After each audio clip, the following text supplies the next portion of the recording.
Welcome नाज़रीन, दी Pakistan daily के साथ कमरज़मान भट्टी आपकी खिदमत में हाज़िर है।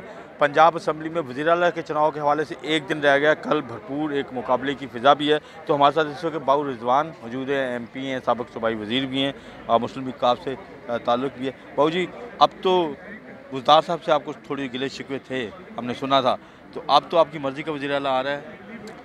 देखें, जब भी गिले शिकवे हमेशा अपनों से होते हैं और ऐसा हो नहीं सकता कि आप कहीं पर हों और आइडियल हालात किसी दौर में भी नहीं रहते।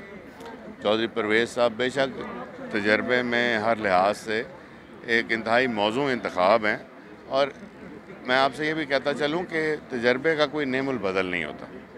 तो इसलिए गिले शिकवे उनसे बिल्कुल नहीं थे, लेकिन जो भी कुछ कमियां थीं या जो होना चाहिए था उसके बारे में हमेशा उनसे इज़हार किया और उन्होंने बड़े प्यार से और बड़े तहम्मुल से उनको सुना भी और उस पर अमल भी किया। ऐसी कोई बात नहीं कि उनसे कोई गिले थे और वैसे भी जो वक्त गुजर जाए उसके बारे में बात करना मैं मुनासिब नहीं समझता। और अब इंशाअल्लाह ताला, जैसे कि पहले आपने देखा 2002 से 2008 तक पंजाब ने एक तारीख़ी तरक्की की, अब फिर एक दौर शुरू होने लगा। इंशाअल्लाह ताला हम सब को पुरुमीद रहना चाहिए और दुआ करनी चाहिए कि हम सब इस मुल्क की, इस्लाम की सरबुलंदी के लिए, मुल्क के इस्तेहकाम के लिए और तरक्की के लिए काम करें। तरक्की के लिए काम करें, मुल्क के इस्तेहकाम के लिए काम करें। लेकिन जो चीज़ें चल रही हैं इस वक्त तक, बहुत सारी चल रही हैं कि सरप्राइज़ आ सकता है कुछ, तो सरप्राइज़ के लिए तैयार हैं? जितने मुँह उतनी बातें जी, सरप्राइज़ वाला वक्त गुजर चुका है। और अब कौन सा वक्त?